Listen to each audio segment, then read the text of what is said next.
I'm very excited about today's episode. It's a special edition. We're going to explore on a deeper level what suction sex actually is and where it came from, how it inspired you, where it's going, and all the other people who are inspired by it and what's happening in the world. So, well, why are you excited? I'm excited because I believe it's the new frontier for people, for pleasure, and it's a solution to many, many problems that right now are only being addressed either with drugs, surgery, or just hopelessness.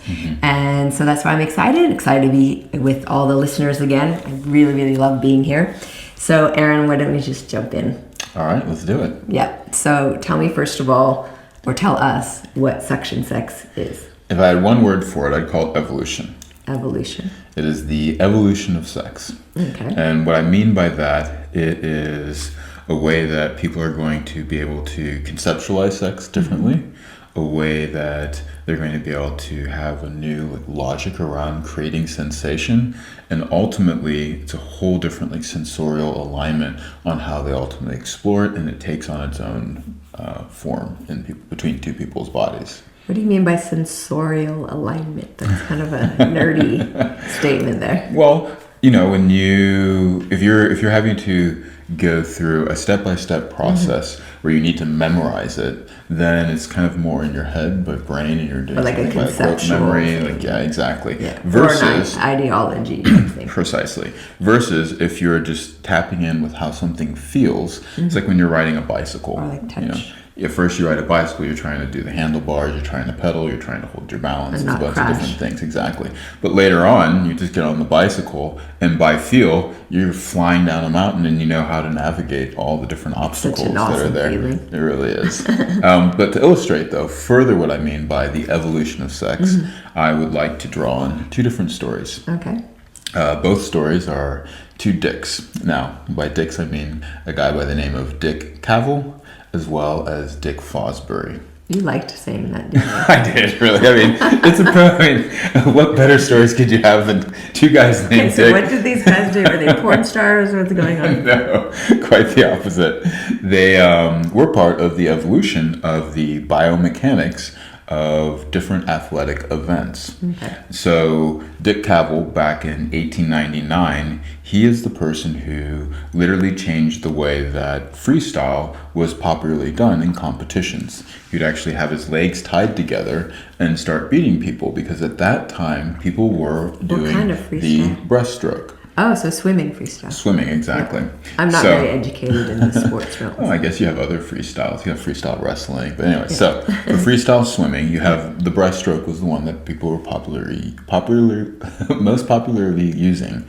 And then as this was then, I guess, brought over actually from some indigenous tribes in South America to Australia. But then he started to popularize it, and it continued to evolve from there. And then it was like in 1912. It wasn't by him. It was another gentleman who actually won the gold in Stockholm. Using that stuff. Precisely. Okay. Now, the other Dick is the name of Dick Fosbury, and he changed the way that high jumping was done. So before Fosbury, you had the first form of high jumping, which was actually the scissor jump. So like if people were watching this, they can see sort of like in a seated position, you throw one leg up and then the other. Okay. And then after that, there is the straddle technique.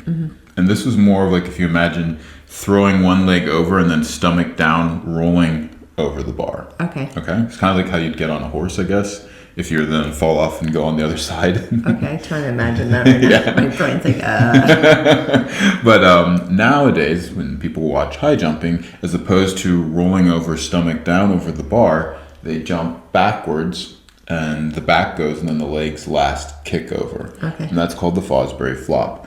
And he won that in, I think it was like 1968 in Mexico City. He won the gold medal doing the high jump using the Fosbury flop, which he then had developed when he was like starting in high school. okay. And so, I mean, it's similar. Like if you were to watch like any type of athletic sport, you'll see that there's this evolution to how people are starting to move.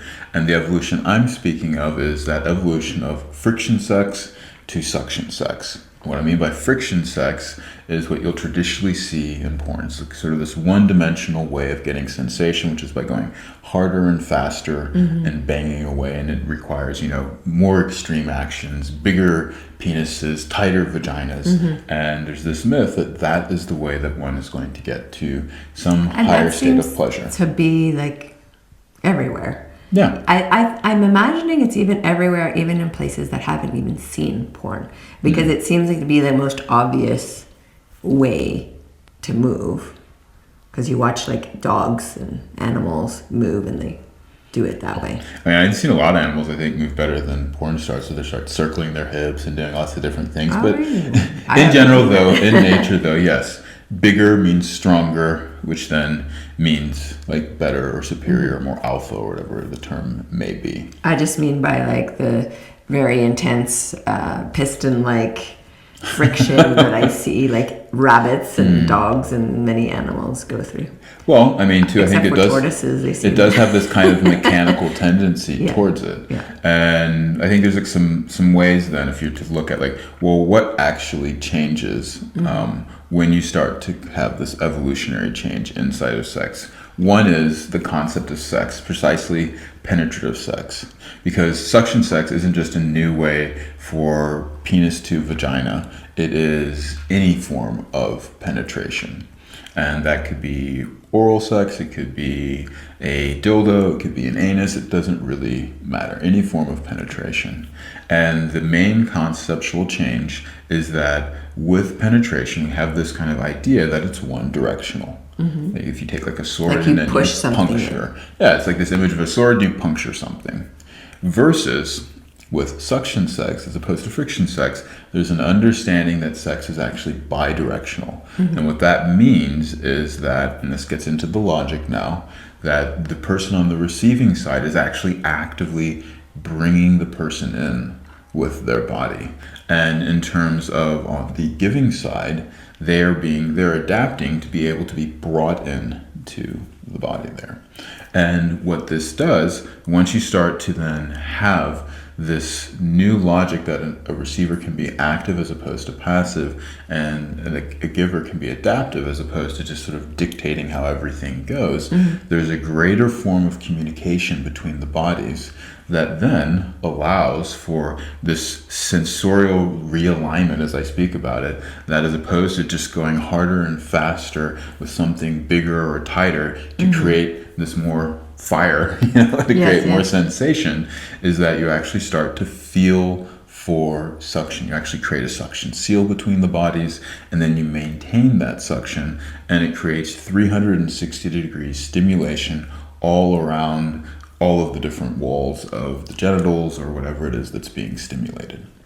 Can you explain the suction bit? Yeah, well, let's go ahead and do a little practice for that then. All right. It's going to involve your mouth and your finger. How do you feel about that? I think I can go along. You think you can go along with that for a little bit? As long as the viewers join me. Okay. So we get to all do it together. All right, so I'll be there. If you need to pause the video to go wash your fingers, or My hands are clean. okay, that's good. But maybe the viewers need to go ahead and wash their fingers. We're going to go ahead and use any finger of your choice, and you're going to first, with your mouth, just go ahead and allow it to become lax. Okay? It's now a passive receiver. There you go. And with the finger, you are going to start to go in and out.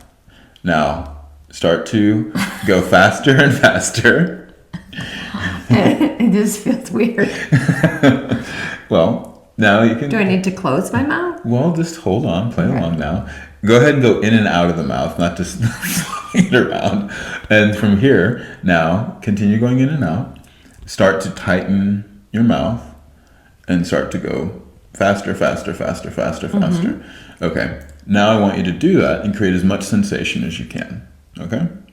By using speed and tightness. But I didn't like it. It was making my lips feel numb. Numb, like starting to feel numb. All right. Well, let's try it a different way now. Okay. This time, I want you to bring your finger to the point of your lips, and now start to open those lips out and slowly suck it in. Slowly start to suck it into the mouth using the tongue. You gotta let it go deeper here. And now start to move it and see how much sensation you can create by doing that. It's a lot more than the first one. Okay. And it's a lot more for both, meaning I feel more in the actual mouth itself. It doesn't hurt my lips. Yes. Like I don't have the feeling of that tension, numbness. And my finger feels like there's more sensation all around it. Yes. Did you also notice that your finger started to do a little bit of this here? Yeah, exploring. And then also there was a moment where I felt like my finger was stuck. Mm-hmm. And you might even have noticed too, to get it unstuck as opposed to just pushing in, you had to actually start to like stroke out, which created a whole other sensation than the moving in part. So just there with that realignment of understanding that, okay, one, there is bidirectionality, meaning that the finger isn't just going in, but it's actually goes in and out. And by bi-directional, I also sense that it's not just one thing creating the direction. Like my mouth is also moving. Well, and then that's the part where you also get the logic, understanding that in this, you also have an active receiver, which would be that your mouth becomes active, and much more than in friction sex, when people think of being active, they think of just squeezing. I imagine it would just feel better for everybody involved. Completely. Well, then the other part is that finger, as opposed to just not having much feedback from the mouth other than just the tightening and then just going faster, it starts to move. It was starts actually more to play. pleasant when it wasn't moving as fast, but it was like exploring. Well, it starts to explore and it starts to begin to adapt to what the mouth is doing. And there's this kind of synchronicity that happens between both of them, precisely. Yeah, nice. Then the other part is then that sensorial change, because it itself will start to give you, as opposed to memorizing a list of techniques, you now are literally being guided by what I call the sensorial alignment between the two bodies as they start to like attune to one another. Do you mean like sensation when you say sensorial? Yes. So the sensation of the act itself starts to kind of open up gate doors of possibility in terms of what it is that you're going to do, how you respond to your lover, and from there you develop your own sort of bedroom IQ. Kind of like a cat when they like really like a spot, they lean into you and start moving around to get that. Do you mean like that? Like it's sensational, like you're following what You're feels following nice? the pleasure, basically. Yeah. You learn to trust each other's bodies as they communicate to each other. Attunement means being aware of oneself and also being aware of the other person and having that ability to respond. I think one of the things that you speak a lot about, which is why I love partnering up professionally with you, is that you talk a lot about the erotic intelligence as well as the erotic innocence. And the erotic intelligence is this kind of, well, I mean, you can sort of speak about it if you want, but from what I gather is that you literally start to feel what pleasure feels like. It starts to guide you where you want to go, and as opposed to being prescriptive or having a set of rules that you go by, you take on this innocent sense of meaning that it's something completely new, just like the first time, and you literally start to explore one another and find out what's present there, and it will literally give you the education that you need, and you will find your way. Yeah, just to enhance that a little. So erotic intelligence, everyone has it. It's not just some special people. So we all have it, and we tend to not pay attention to it, but it's actually quite intelligent. And when we start listening to our bodies, we activate that more and more, and we learn things, and that's when we end up having these surprise, amazing experiences. Sometimes we're like, wow, where did that come from? Because you're really following the truth of the body in that moment. And that's another piece that I love about your work, and that really comes into Suction Sex, is that then as opposed to relying on like a professional or some, outsourced authority to tell you how to do things, the next thing you know, your sovereignty is being reinforced, and you can start to trust yourself, trust your partner, and literally find your way. And of course, there's those out there that can help guide you and propel you forward even further, but it always comes from that place of, this feels true inside myself. Exactly. And I can depend on myself and my partner. Awesome. So if anyone hears the word suction sex anywhere, then you actually know what it means, and you can feel like confident, like, oh, okay, I know what that means. Bidirectional, sensorial, adaptive giver, active receiver, like all of those ideas are part of the Suction 6. Yes. Awesome. So I'm curious, before we move into all the amazing ways it's changing lives and changing science and changing therapies, tell us, if you remember, the points of origin, because I know in my story there are certain points, not where the work actually started, but some pieces of information that occurred in my own life that if you look in the past, you can see the little like breadcrumbs that were dropped by my life that eventually culminated into a method. So I'd love if you could share your breadcrumbs. I'd say that there's sort of three main breadcrumbs before this really turned toward the professional side of this. One was when I was a child. Secondly was when I'd had a kidney stone passed. And then thirdly was actually dealing with forms of the psychosomatic pain of my former wife and now best friend. Okay. And was there a common theme in those three breadcrumbs? Yes, that would be the origin of this, would be that it was a sensation, really. Okay. A sensation that of suction that literally was like, oh, okay, there's something here. And it sort of stayed with me throughout my life, and that has really developed then over time. The first story, when I was a child, and I was with my next door neighbor. She was slightly older than me. And it was probably the first time that I'd really encountered another person's genitals and had also engaged in touch and having had mine touched. And I just remember, it reminded me sort of like a magnet, how when you have the two magnets approaching one another and the different, like the poles start to get closer and closer together. Yeah. And you can either feel like that repulsion or you can feel that suction or that pull between the two.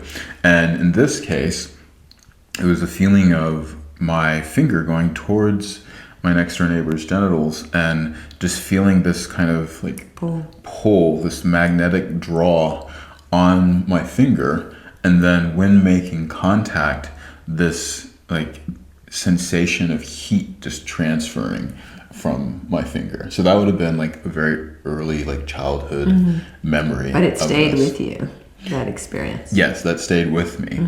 And then from there, later on, when I was about the age of 21 and I went to go pee after having had sex, and I was actually no, I wasn't after having had sex. I had been, I was having sex with myself. Okay. And then I went to go pee after having stopped. And when I tried to, something just got lodged, like between my bladder and my urethra, and it stopped me from being able to pee. Oh, and yeah, it definitely, it hurt. And so then I stopped, but my bladder was completely full. And so not knowing what to do, I just sort of bared down some more, pushed out, and then I had a little bit of pee come out, and whatever that was lodged there slid up the urethra or the pee tube, maybe about an inch or two. Like a kidney stone or something? Well, what happened was I didn't know. And so I had to do that 4 times. And right after that first time, when I felt this kind of scrape on the inside,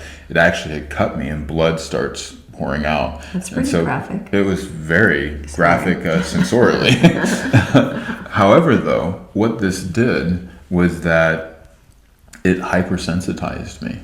And so I really started to become very attuned to a lot of different sensations in my penis when having sex.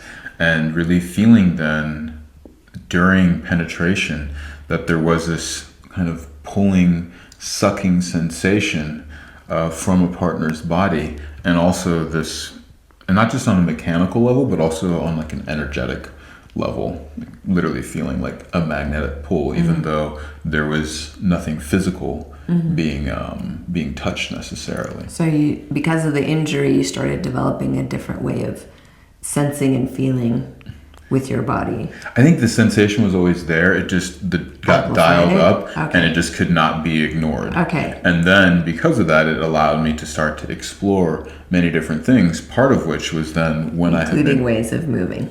Yes. Yeah. Part of then, which I had been, when I had been cut, it also basically just limited the amount that I would be able to go into pleasure before the ejaculate would just kind of come out without even having contractions.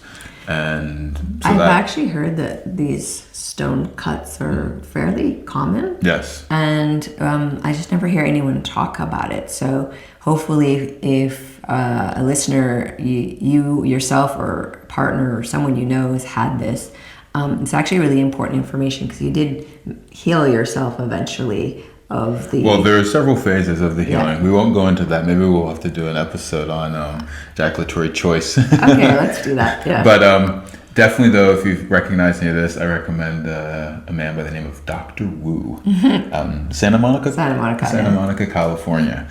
And yes, he will use acupuncture and about a 400-year-old method to help treat this.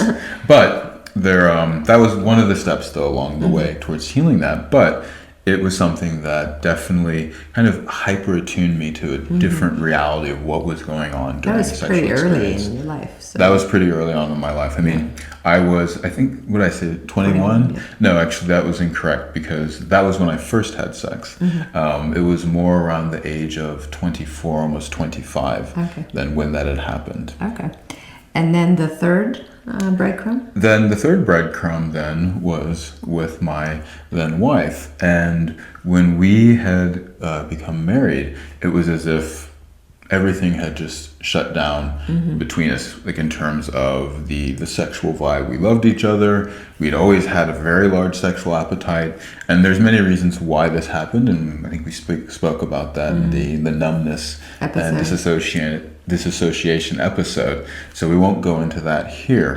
But when starting to use a de-armoring technique that was introduced to me by a midwife, which was just at that point, just a touch and the person using their voice, I started to notice and take this further by noticing that there is actually a suction that would happen between the vaginal canal or at the fossa or the vestibule or different parts of the vagina where there would be suction. And when there was suction there, this would actually start to increase stimulation and sensation. So at first I was using the de-armoring to go ahead and help remove pain, take away numbness. But then later, there's ways that I started noticing, but the suction feeling, if that starts to increase, we actually start going into like the optimization of pleasure, which has a whole other psychology to it. And what I mean by that is like you have your kind of like negatively conditioned psychology to avoid pain and to release pain, but then there's also the avoidance of pleasure and then the acceptance of it and then diving full in on it. So having to help your wife gain feeling and back was when I first encountered the suction. But then once that pain and numbness had been released and we were really looking at, how do we maximize pleasure between the bodies? Finger touch to what was happening with the genitals together. So then what happened was noticing, with the suction and maintaining it and ability to start to increase it, pleasure is going to start to grow.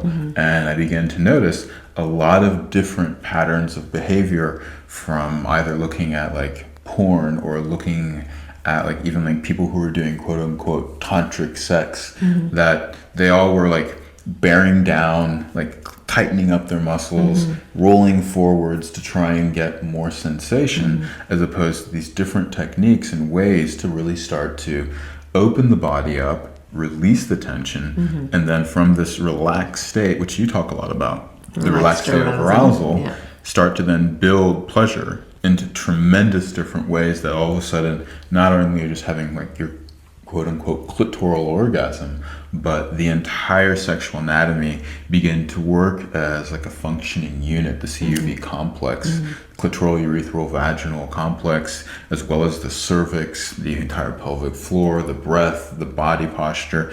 And people were going into cervical orgasms, finding psychedelic states. Like, it's really been quite amazing to see them, and how that's evolved. Helped, I mean, with anal and gay men, and like, so it's been applied to all kinds of people, all types of couples, and all different ways the bodies come together. Well, then later it started to get developed into, oral sex techniques, because then again, you're also not using friction. It was for gay couples, so you've actually have coached, together and realizing that this has nothing to do just with like heterosexual sex. No, it's It's for literally everyone. any form of penetration. In fact, it would change the way that you even pick your nose. Yeah.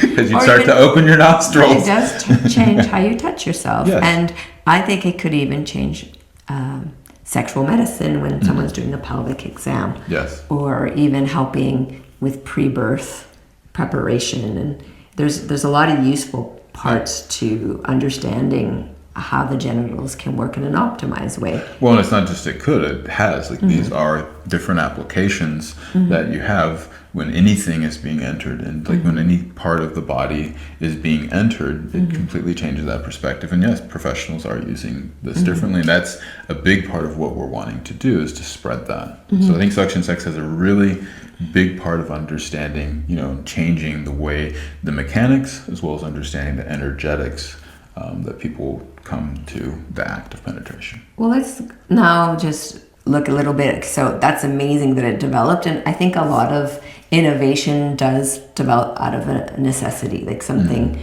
happens and then you need to innovate because you're kind of at a roadblock. Yes. And if you hadn't innovated, you would not have been able to heal, first of all, your genitals, and secondly, to have the kind of sex that you're capable of having, and then certainly all the people you've helped wouldn't have been helped. So Yeah, I pretty much agree with that. yeah. So then, all right. So how would you say, if you take that body of work, you've put many years into this, you know, how have you affected this field of work? I mean, it's a new field. Sexual wellness is just really starting to catch on. Predominantly right now, it's about lubes and vibrators and pills. But in the education component, it's the Wild West. And I know that you have definitely attracted the interest of different businesses, and you've really gave them, in essence, their method or their ideas came from you. I'd love to just hear a little bit more how you've influenced the industry. Well, that influence, I mean, I guess these two different companies that I've worked with, well, actually, no, it's more than two different companies, but each of those companies has had over $1 million or a couple $1 million of investors' money, and then they've brought me in as one of their main, or more than likely their head educator. One was an app company by the name of Kama, and then another one was another company by the name of Adamo, and this was a more medical protocol company, where then you and I co-created that the method that they call the method, but it's really the protocol that we gave to Adamo around penetration, and we didn't give it to them, but we allowed them though to use it. And then the other one is the app Kama, which actually is one that you also had introduced me to that owner at the time, and then you contributed a portion as well to that methodology, and I became the head coach. But then the Kama method, though, this is all coming from, you know, our joint work, and Suction Sex played a huge part. And a lot of it was actually your work and the things that you had called your own, say, the exact same movement, but for the app, they really wanted their own name. So then it became the Kama Push or the Kama this. I named, yes. I came up with a name. Because, have like a funny little branding. It's a cute little branding. But essentially, like what But happened Suction Sex, though, was something that was mine. Yes, and both those companies recognize, oh my God, this is innovative. We can do something with this, which is exciting. Well, that's the kind of thing that I've noticed, like with the sexual industry, in terms of like with the business side of stuff. It's really been, I would say, like I have a lot of gratitude and also some growing pains around it. I mean, the gratitude was just the ability to start to like really get used to being in front of a camera. Also, like sort of seeing how a broader audience responds to this, that isn't just from like the trauma world. If you open the app, there's your face, there's your body doing these movements or teaching these things. I think it's really awesome. I mean, I'm very proud of the work that I had done with those two companies. The growing pain part is, you know, when you approach like a company and they're like, oh yes, you know, we're going to help spread your name out there, but then literally like the technology that they get introduced to becomes so powerful that they start to parrot it, and then maybe their friends go like, oh, that's really interesting, and then they start like quoting themselves as if they're the ones who had come up with it. Unfortunately, doing a bad job of it, but yeah. But I think the Kama company has now recently started calling it the Suction Sex method. So I wanted to clear that up a little bit. Well, I called it the Suction Sex method because this is, again, some of the mistakes that end up happening, and maybe we can get into some of the misconceptions I'd like that to are talk out about there. that. Is that Kama made the mistake of saying that it was a technique at 1st. And I was like, no. And this is a common mistake I think that happens with anyone that's a beginner. And they typically will speak just from their own experience. So in terms of Kama, it was considered a technique, and frankly just a technique on the female side. Or the receiver side. Well, the female side, because the person that's running the company is a female, therefore thinking, okay, no, this is just for women. And it's just completely not true. And remember when I first was trying to really explain the concepts of suction sex, especially as a method, saying that no, this is something that's between two bodies. It's almost like a dance, and there's a responsiveness that happens there. And suction is actually formed between the two bodies. So it's not just for the female body. Suction sex is for all bodies. It's for all bodies, both for the person doing the engulfing or pulling the person in, doing the sucking, but also the person then entering as well. Because as you start to learn how to move the body and not just push in, but actually reverse backwards, that in and of itself is also creating suction as well. In fact, you even form a suction seal between those two bodies when you start to spiral the hips. And there's a lot of things that you start to like learn how to develop and take this. I mean, there's probably, at least off the top of my head, 6 different levels that I can think of to suction sex. And people that, you know, have kind of tried to parrot me, they maybe will give you 1 or 2 levels of it because that's what they're introduced to at the time. Yeah, that happened to me too with my work. Well, I just think it's part of the growing the growing pains of the industry. And it's very natural for something that's exciting these days, just the way that with social media and how information is given out. I think in the older days when you had information, you would be like, this is Rolfing, it comes from Ida Rolf, and she, you know, people would tell her story, and then they would say, I'm a Rolfer, and then I do her technique, and there was pride in that. That was. I don't want people saying that they're Michaeling. No, but I'm just saying that I'm Aaron Michaeling right now. No, but I'm just saying that in the past, before all the social media, there was a tendency to refer to the founder of the technique, the story of the founder, and then having pride to have been properly been taught and educated within that technology. I mean, you see this within like the martial arts background. You know, you talk about your teacher and your teacher's teacher and even your master, who's the one then where the entire lineage came from. And you're humble. You don't come out saying, I am like the end all and be all of this lineage. And then when you literally develop your own technique or your own methodology, then all of a sudden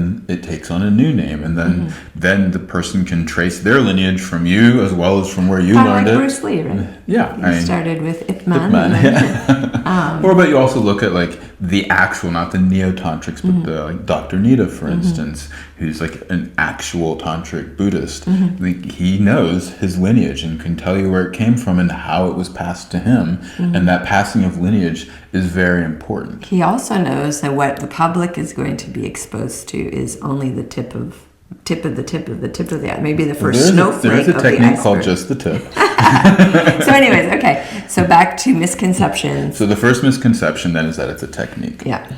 It's not a technique. It's a methodology. There's a system there that actually allows you to approach many different challenges. And you first started mapping this system. Sorry to interrupt, but you first started mapping this. I'm just like excited. When you wrote your book, Optimal Sex Life, which was prior to any of this other work. And you really mapped it out. I remember looking at images and like, how does he like know that? And my brain was really racking itself. Like, what's happening there? So yeah, there's definitely a methodology, but working with Kama, that app allowed you to, I have to break this down into tiny, tiny bite-sized pieces. Exactly. And learning to put it kind of, into like a minute clip here for video or 90 seconds on Instagram. Which is very difficult to teach something profound. And then also too, from there as well, breaking it down into small pieces in response to and in a language type of way that other people could like really go, I'm not in a tantra circle, I'm not in a trauma circle. So let's talk about blowjobs now. And so all of a sudden I'm applying this methodology to a whole arena of different sexual stimulations. And that was one of the really big gratitudes that I had to Kama, was getting to like work within a team where I had like all the technical support to go ahead and really shine out my genius. The only problem was that then my name was never being put out there, and then the person, And nobody knows who you are. well, They definitely know who the founder changing. of Kama is. but anyone that knows her though knows where she ended up getting this from. So things come out, and they come out in time. Yeah. The other misconception that really isn't understood, and this is one that that Adamo made at the beginning, and the founder of Adamo, that sex was slow. I remember Suction sex was slow sex. And again, this came from that founder, again, being a woman, and from her side, needing to and wanting lovers, of course, to be able to slow down. Then she naturally thought, oh, well, suction sex is slow sex. And I go, well, yes, there is a slow aspect to it. But as sensation builds, and as like there's a rhythm and a flow to dance, you know, it can be slow, it can speed up, it can slow down again, it can pause and then continue again. And there's all these rhythms that start to be found there. And this is actually really important, and something that I continually was communicating was that no, don't say that it's slow sex, because you're going to lose all the people that then enjoying like going faster and having it more quote unquote, just having a variety of speed and the physicality of it. What I find intriguing about suction sex, because you just said the word rougher, having very intense, where the bodies are like, oh, it's so good and it's intense and it's really like it gets moving, primal. There's still no pain. There's still sensitivity to what's happening with the bodies. There's still deep connections in that sensorial alignment. So it doesn't become rough where everyone goes unconscious and then you can't walk for 2 weeks. I just wanted to clarify that. Well, it's kind of like, I guess you could say there's that sort of expression of a dancer with 2 left feet, meaning that they're continually stepping on each other. That would be friction sex, where there is not attunement between the bodies. And so then you have this kind of banging, which creates this, at best, an overwhelm into like a friction-based orgasm, versus being able to actually relax and feel that build that leads into these deeper states of like psychedelic experiences where literally your body just starts to like dissolve and naturally go into surrender, as opposed to being forced into it. I wanted just to say though, because I don't want people to feel like the kind of sex they're having, if they don't know suction sex, is like bad, because I know I've had many different experiences, different partners, and they didn't know suction sex, and I still remember having really wonderful experiences with them. I mean, taking your vibrator and just going at your clitoris can feel really great. Taking your penis in your hand and really just giving it the nice death grip squeeze and ejaculating within several seconds, there's a pleasure that comes into it. Those that use the scissor technique to do the high jump did set world records, but it's not allowing yourself to explore the full spectrum of possibility that's out there. But that's just what I want to say. Like, I did have extraordinary experiences, and life is extraordinary. And the thing there is a remarkable difference though, and the difference really feeling like afterward there's a lot of buzzing and electric charge. Afterward, there's a feeling of fullness, there's a feeling of inspiration, of charge, of connection, of ease. There's a feeling of continued desire. There's a feeling of well-being in the genitals, where it's not painful to sit or walk or uncomfortable. All of those things. So I'm just saying, if someone has really great sex right now doing what they're doing and they don't know this, look forward to more. You can just keep amplifying, because what this does is just open up a whole new landscape of possibility. Is there any other misconceptions? We had one that it's, for the female body. We had one that it's slow sex. What else? Well, there is the misconception that it's, just for penis to vagina, but I think that's been pretty well busted, and we've addressed that. Also, too, that another big one is that it's just mechanical, meaning that it's only happening on like a physiological level, and people are like, oh, I'm really into the energetics of sex, and there is a massive energetic fine tuning that happens in the body. So I would say like on the first level of suction sex, you learn kind of just the truth of your own body mechanics, how to That's like activate and learning use how the to pelvic dance, floor. right? Exactly. Then you start to learn how to like better express and feel what it is that you actually want on a second level of suction sex. On a third level, you start to feel and experience it in a completely different way. You start to normally go into these deeper states of pleasure. But then after that, you also then start to have different effects that come out of it, such as the ability to last longer. A lot of times, like pain disappears. Like the fears or the blocks around intimacy start to dissolve.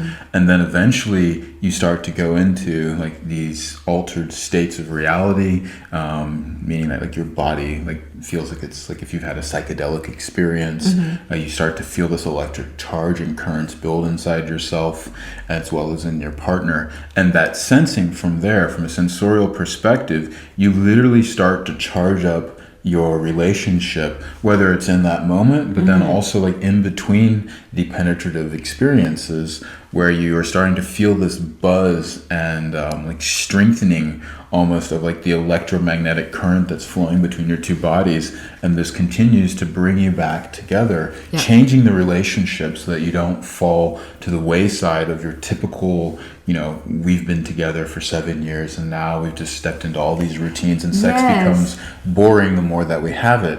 Instead, long-term romance and sexual desire actually become possible. And my studies that I had when I was doing my master's thesis on how the brain interprets love and looking at like different interaction analysis between people, I was studying attachment theory as one of the components of that study. And when I was looking at attachment, there are very few papers out of the 1,000 papers that I read that actually spoke around long-term romance. And it was different than the short-term romance, which is a bit more neurotic and like you're up late thinking about the person and kind of taxes your system. Long-term romance actually nourishes your soul, it nourishes the body, and it allows for these long-term relationships that then don't just fall into friendship. And the key components that they found, would you like to hear about it? Yes. The key components, would you guys like to hear about it? They don't have a choice. I guess so, but they're still listening. Now, the key components that would come into this long-term romance was the ability to have playfulness, curiosity, and like shared hobbies between couples. And when I look at that, I'm like, well, if sex is then to go on and really start to deepen and become more pleasureful, then you need to have almost sex becomes your hobby between you and your partner, or partners if you're in a poly relationship. But it also then you can have a curiosity to find more, because as opposed to memorizing a list of techniques that you've already had, you literally can allow the senses to start to guide you into deeper places.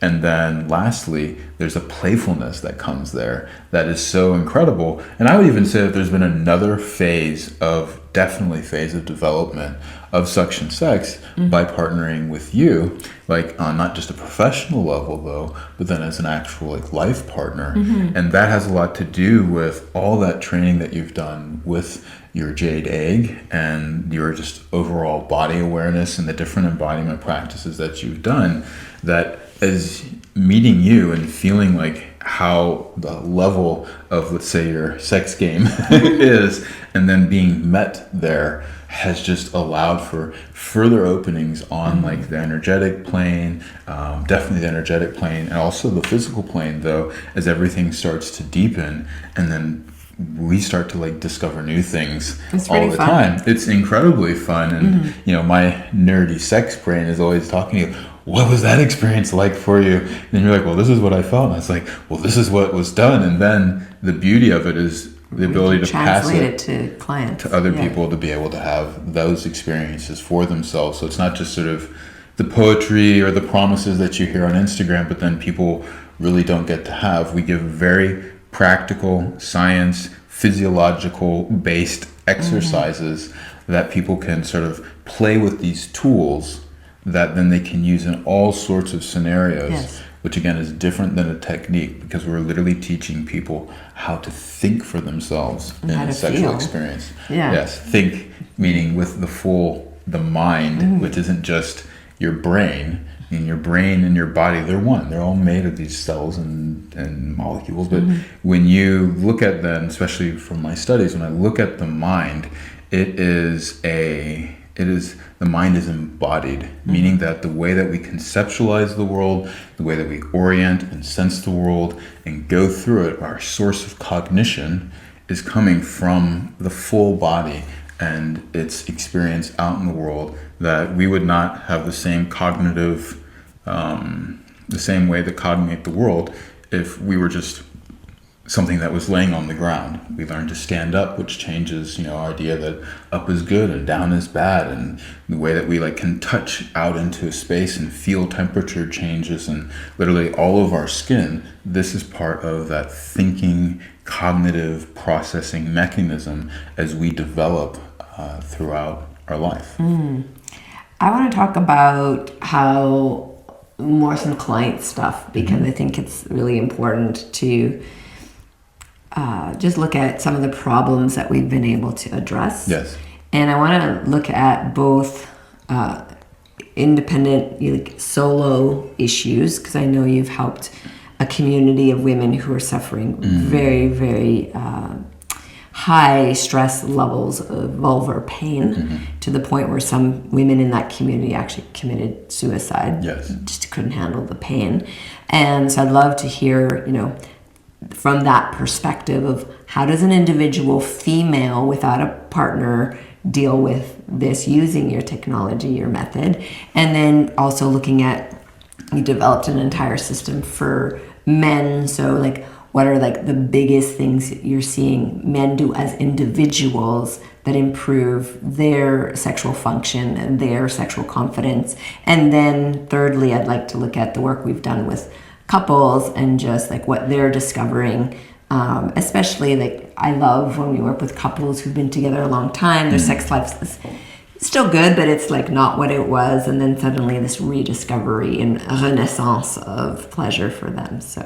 Well, I start off by just kind of giving a general overview of what it is that people gain from Suction Sex, and what we've noticed clients have is that they develop a new way to communicate with themselves, with a partner, when it comes to, it's almost as if they're given a whole new language when it comes to a sexual experience. And this is massive, because a lot of times, and you can see so many places where people get into arguments because they don't really understand what the other person's saying. I think a lot of wars have been fought between different cultures because they literally didn't have the ability of language. Well, the number one reason for divorce is not having shared values, shared communication, and shared pleasure, meaning that there's no sex, there isn't really good communication in the couple, and they don't share values, and then there's also finances. Those are the four main reasons why relationships fall apart.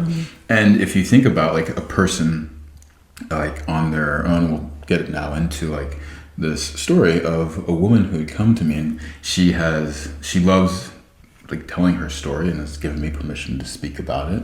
And so shout out to you, Lacey. Hope you're doing very well. But Lacey, though, had, she was a woman that all of a sudden started having vestibulodynia.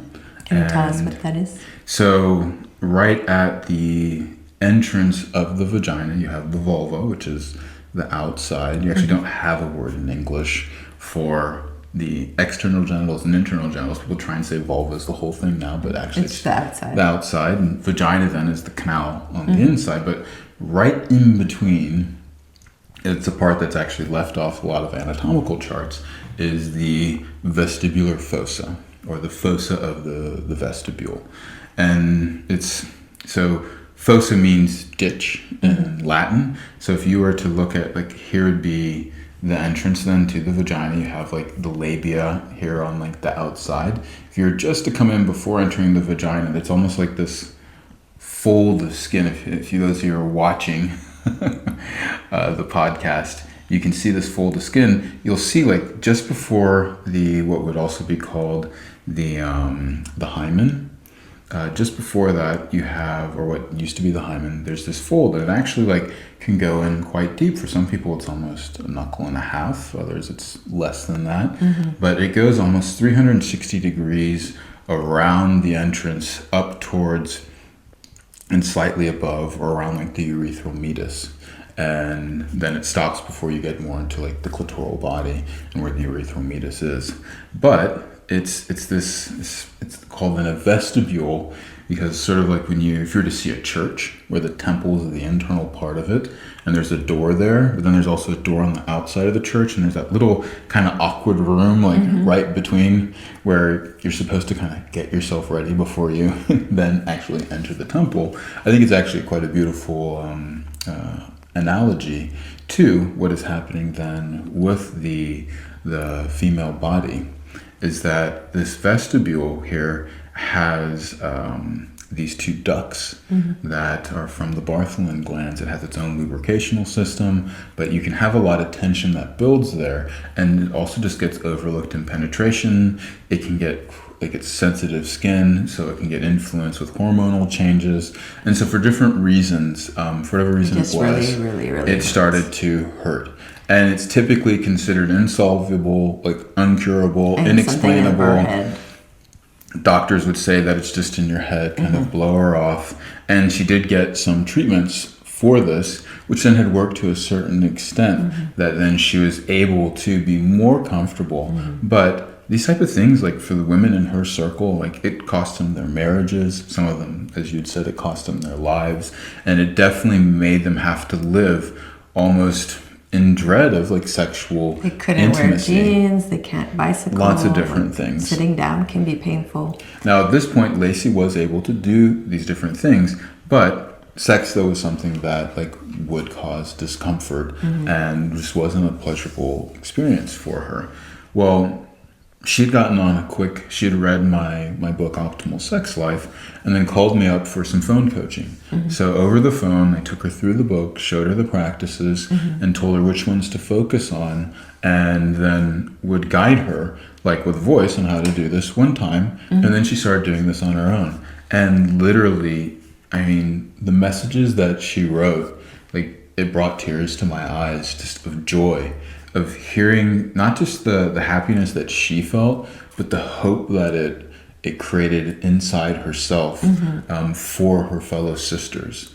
Because it then didn't stop there. Next thing you know, she was having like crazy like cervical orgasms, had found a new partner, had really been able to communicate then what it was that she would want with a partner, which created deeper forms of trust, and was able then to develop a body language, to invite the partner in, to really take her to different places, which made them feel absolutely amazing.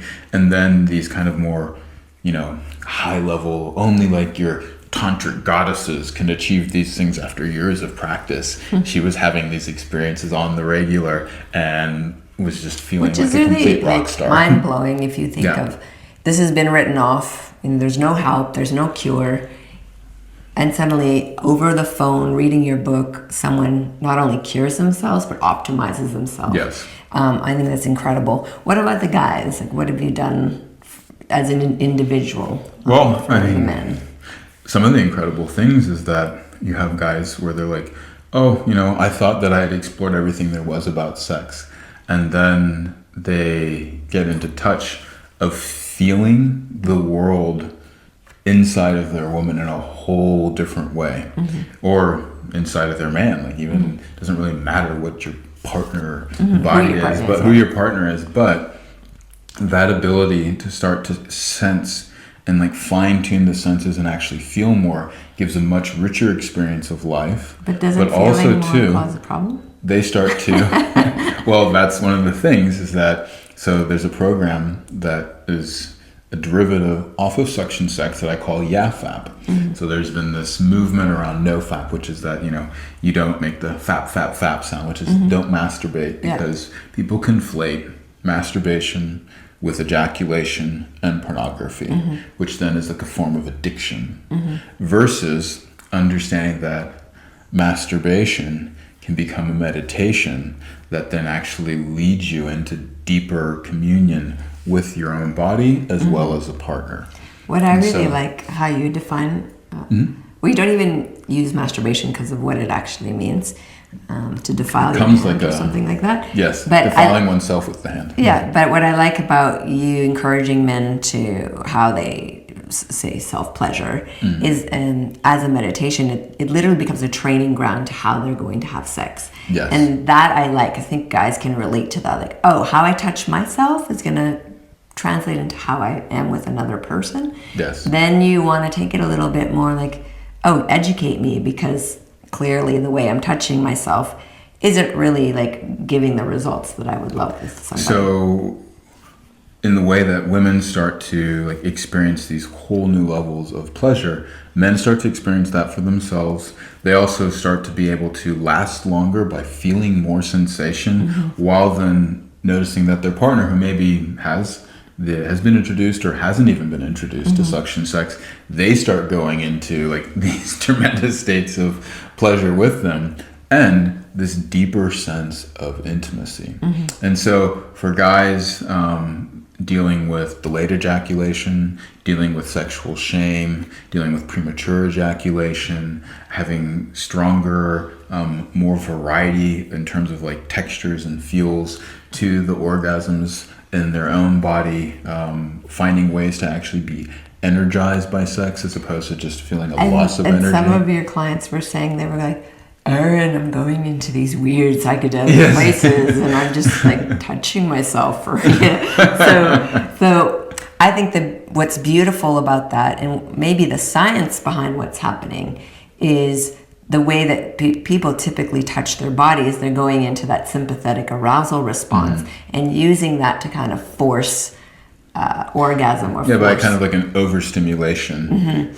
But the way that both of our work works for the individual bodies is to encourage instead the parasympathetic nervous system to come online, or what I like to call relaxed arousal. And then from there, you actually need that to get aroused, first of all, because if you're stressed, you're not going to get aroused. But then you don't stay in that, you actually move into relaxed arousal. I think that's not just healing to the genitals, it's actually healing to the whole person. Well, and I think one of the quick ways, if you're wondering, well, how do I know if I'm having like a sympathetic, parasympathetic? One of the easiest ways is to look, well, if you have a sexual experience and then when you're done, you have this sort of, what traditionally sex is seen as that, you have arousal, you have ejaculation, or I guess it's arousal or erection, arousal, engorgement. Maybe that's not quite the order, but it's arousal, engorgement, erection, and then you have ejaculation, and then you have this refractory period after ejaculation. So it's very linear. And the refractory period is like, oh, don't touch, like there's too much stimulation there. And normally you actually kind of don't want to engage with your partner. That's for all you bodies. even feel kind of like shut off. Oh, absolutely. I mean, same thing too. So many women have told me they're using the vibrator, for instance, or they are playing with their clitoris typically, sometimes with like even like the G-spot, and then like they have this orgasm and they're like, oh, I don't want to be touched. And maybe it's like even a day or like several hours before they want to like go and have sex again. And they're even maybe a little bit like not attracted to their partner so much during that time, versus the way that we're speaking about in this parasympathetic state is that you actually are feeling more regulated in your system.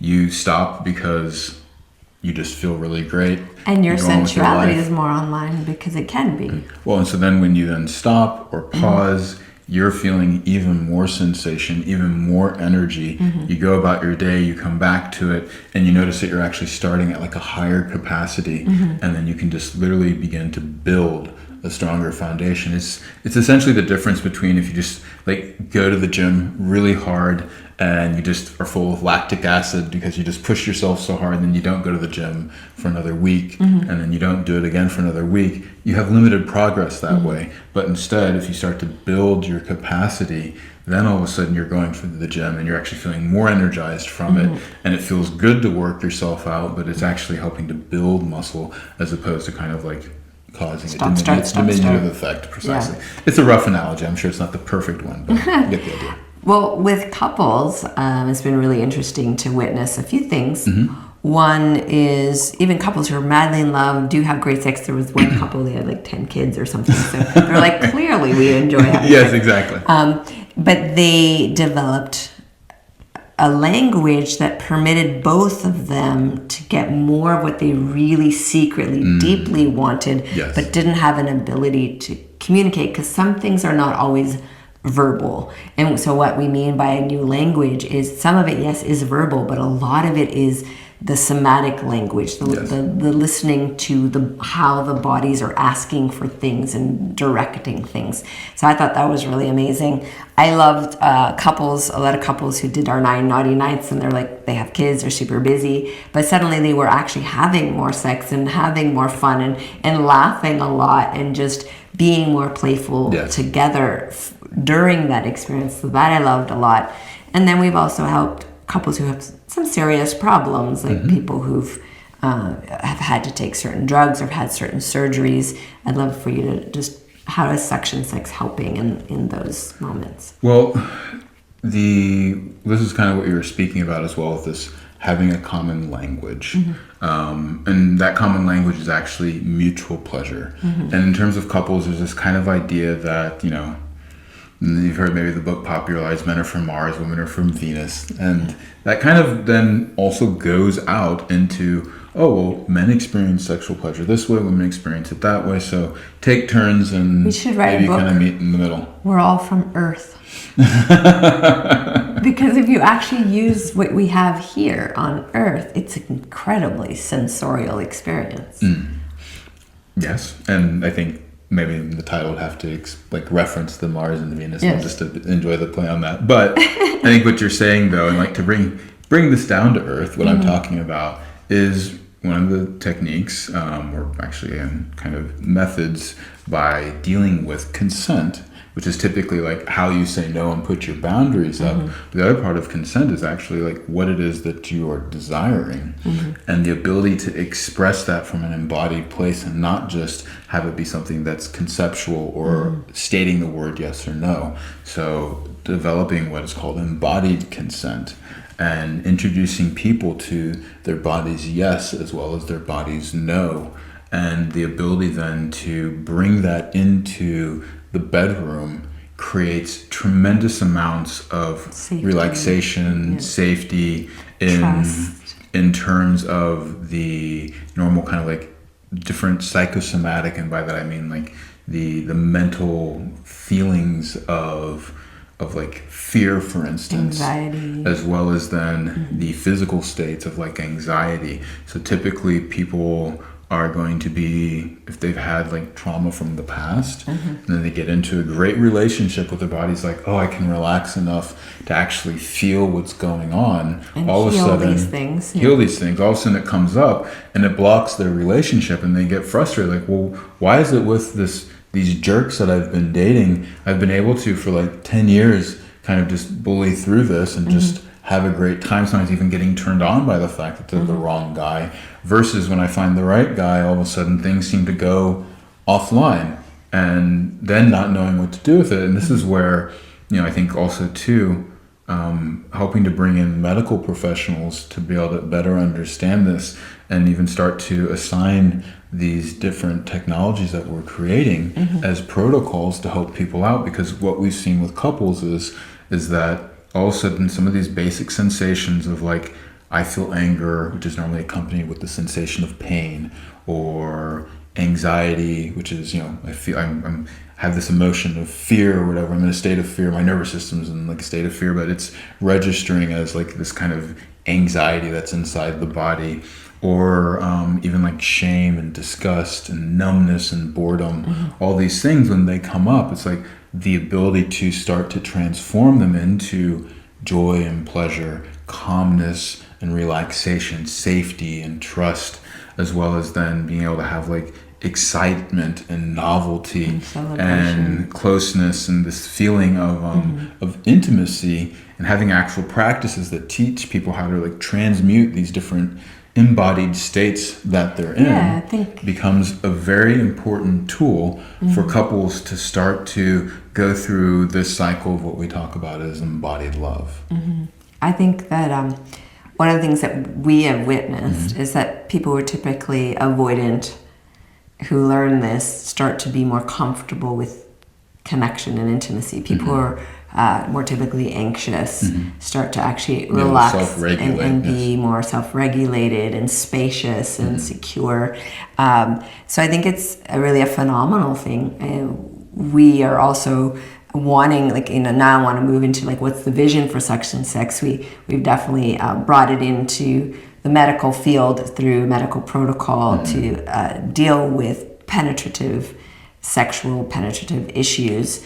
So I'd love to talk about that, but we're also looking at how do we impact an entire culture where there's really high levels of intimate partner violence, gender-based violence. How do we actually change how a culture views and values sacred union and intimacy and giving people the most basic, as you were saying, embodied consent skills and the most basic understandings of suction sex so that they become more sexually fluent, that sexual fluency, and then better human beings because they have the proper tools to understand. So I'd love your thoughts on that aspect of where Suction Sex is headed.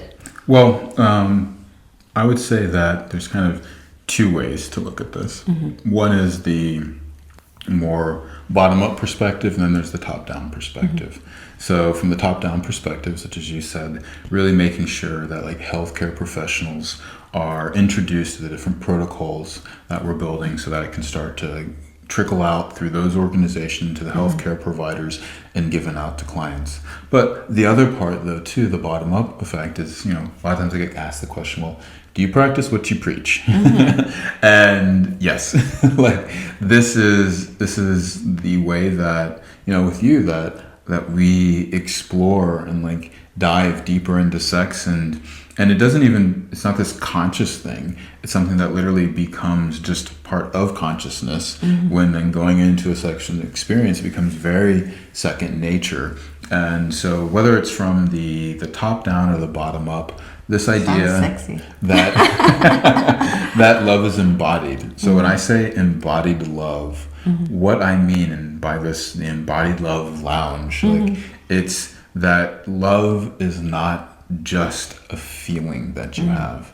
It's actually an act, something that you can actually create and make a change within your own life as well as with a partner. And ultimately, embodied love is like, well, intimacy. How is intimacy created? Intimacy means intimare. It's the impression that we leave on somebody. If you look at the Latin root of intimacy, intimare. And so when I break that down, I see it as sort of these 4 phases that allow intimacy to best be, deepened and created. And that is truth, responsibility, which then creates more trust and allows for couples to go into deeper levels of celebration, or even just on your own personal level between, your relation to self. You then, as you go into more celebration, you get deeper levels of truth, more responsibility is given, more trust is built, and more pleasure or celebration is created. So like inside the bedroom then, that ability to use the embodied consent to be able to express what you want with your body starts to open up like for that truth to be communicated and not just as a yes, no, but like an ongoing dynamic dialogue between two bodies or even with yourself that then better gives the person that is on the quote unquote, let's say giving side, or even if you're on the receiving side as well, the ability to respond to what's being presented there. And then when you start to really find out, okay, this person, like, not only can I like create safety with them, but I can actually like dive full on into like pleasure. There's a trust that gets created there. And as more trust is created, then in the bedroom, deeper, more powerful, incredible orgasms start to come around, which creates a deeper level of celebration within that relationship. And then from there, from that relational field growing more strongly, you're going to have stronger families. You're going to have generations of kids that are going to grow up with parents that are like sexually charged and happy and vibrant about life between each other, as opposed to just kind of going through the humdrum of life, which is going to create a different society that's based around, I want to pause you because I think for some people, parents that are sexually charged could be triggering. So what we mean by that is human beings who are healthily integrated with their sexuality, so they feel connected to their bodies, they feel relaxed in their bodies, they understand that they are sexual people, they love and cherish and respect their partners, and now they're actually safer members of society because they've integrated this sexual aspect of themselves. So I just wanted to say that as a side note. You just look statistically, one of the big reasons why relationships fail is when that sexual charge dies off and couples are no longer engaging with one another sexually. And that either means that they're going out to do it or they're just kind of cutting that part off from themselves. And the relationship falls apart, which then is going to have a negative impact on the kids as well as like the greater family unit. And then if we can start to actually build healthier relationships with healthier families, you then have an empowered society that then is going to create cultural change and really start to change the way that people orient themselves so that they're not just kind of running away from the pains or the things that they want to avoid, but instead they're excited about pursuing the goals that they truly dream of. Well, I've been really enjoying this conversation, and I just want to ask you, like, if there was a magic wand and you could make anything happen with the subject of Suction Sex, what would it be? Well, I guess,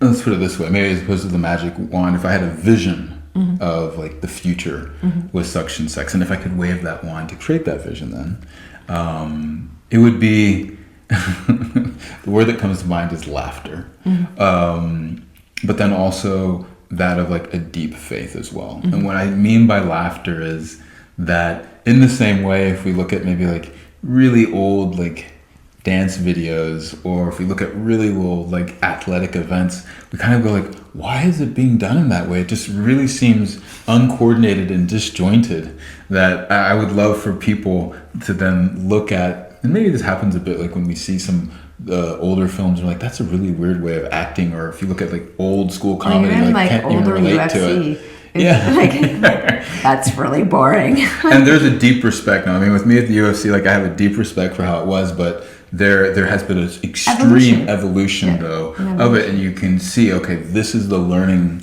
that has happened inside of, you know, this microcosm of reality. And so when it comes to sex, I would love for people to sort of even look at porn and just either go, oh, what is that? How could that ever turn someone on? Or actually, the one that I would wish for, if I could wave the magic wand, is they just start laughing like, what are they doing? That doesn't look comfortable at all. That doesn't seem like any kind of fun. Or looking at different like movie scenes, when you see the way that like sexual scenes are expressed, where it's either just like candle lights and then like there's like a little movement here and there, and the next thing you know they're like smoking a cigarette, or that it's just completely like brutal and like these like a lot of like things, or the bed's breaking and all that, and it's like, oh, maybe that could happen, but why is that the only depictions that were really given?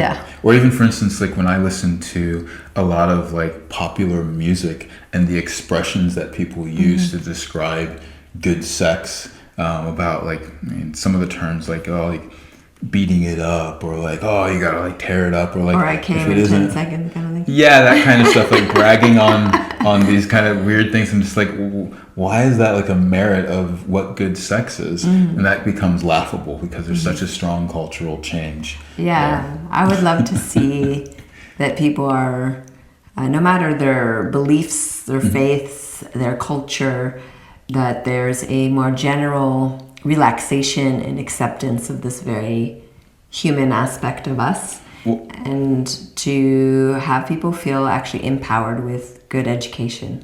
Well, and this is then the part then when I talk about the other part of the laughter would be that there's a faith that, one, what I mean is that there is an actual belief that things really can become better, and like from an experiential standpoint, but also to an integrating though of sex as a sacred act with someone's faith, that they no longer have to hold like, oh, okay, I just wait to have sex until I'm married, which is what a lot of, religious, more conservative backgrounds have.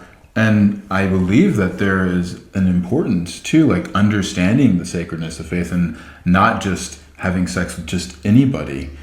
And at the same time though, but there's never anything told on like, well, if, love is the solution, then why aren't we teaching people how to actually make love in a way that they can start to have these healthier formed sacred unions? And ultimately, I would love for that deep level of intimacy and sex to become like one of the highest forms of celebrating life, celebrating God, actually, that it becomes a prayer in and of itself as couples start to like create the dreams and realities that build the families and the communities and ultimately their spiritual alignment, that there is no longer a separation between sex and prayer, intimacy and spirituality. And Well, I think that's the thing that people miss out on is they think, I'm so busy, I'm so tired, I don't have time for sex. Whereas the couples that we know that have done really well in life, like the long-term ones, they had made their sex life a priority even through the phase of having children and crazy careers. So I great think, episode, Doug and Rachel Abrams, go yes, check it out. I think that transforming this strange idea that sex, first of all, happens better when you're young. Secondly, happens usually only really at the start of a relationship, and for people to start realizing this way of connecting charges me up, inspires me, actually opens innovation and creativity for me, keeps me feeling secure and connected, so I'm not having all this emotional distress throughout the day because I don't know what's going on with my relationship. All of these things. So kind of flipping that, I think that's one of the things I would love to literally see. Like in the same way that you have intentionality around what you're doing, that sex can become something of an intentionality in terms of, well, this is charging me up and giving me energy. Then when we create love between each other, it's okay, well, what do we do with that? Well, it inspires you to like go into your work with like vibrancy and creativity and to discover all sorts of new things and to then bring out your gifts to the world. It also inspires you within like that interpersonal unit and the interpersonal unit with other people around the relational field that, are like friends and family. And it literally like starts to charge up that space with a very different state of reality. Just imagine, as opposed to couples getting together and just complaining about, how hard it is with their partner, instead they're actually like finding out new ways to just make it more joyous. And ultimately then, like my magic wand is what we're creating. I don't think it needs to be a magic wand. It's what we're doing with the Embodied Love University and the creation of that, and really pooling together all of our different work to bring out this reality of embodied love, developing further your Désolé method in the way that you are changing the lives of professionals for that top-down effect, and really getting like Suction Sex and these different protocols into the healthcare providers, as well as then creating this landscape and university-like journey that everyday people can go along to literally discover themselves, develop sexual confidence, go beyond just having sexual literacy, which is that, about reproduction and STDs, but instead how to really start to go into fluency, which is the ability to express one's desires, the ability to be aware of another person's, to listen as well as respond, and then ultimately developing this kind of even deeper level of fluency, where a person can start to actually like become to develop a more robust nervous system, and not having to be afraid of things, but like courageously exploring with one's partner and really embarking on this journey of like on a personal level, but also an interrelational level with other people, to truly discover, these kind of frontiers of what the human potential really is. I think that's a good place to end. Thank you so much for listening. We'd love to hear, like, what are your takeaways from this episode? I'm sure there's quite a few. And of course, we have all the resources where you could learn this stuff. So if you are inspired, Embodied Love University is going to have everything suction sex. It's coming out. We want the world to know. Yeah. And you can learn. So anyone can learn this. It's not difficult, but it does require an openness and a curiosity. So we would love to see you there, and have yourself a beautiful day. Thank you for joining us.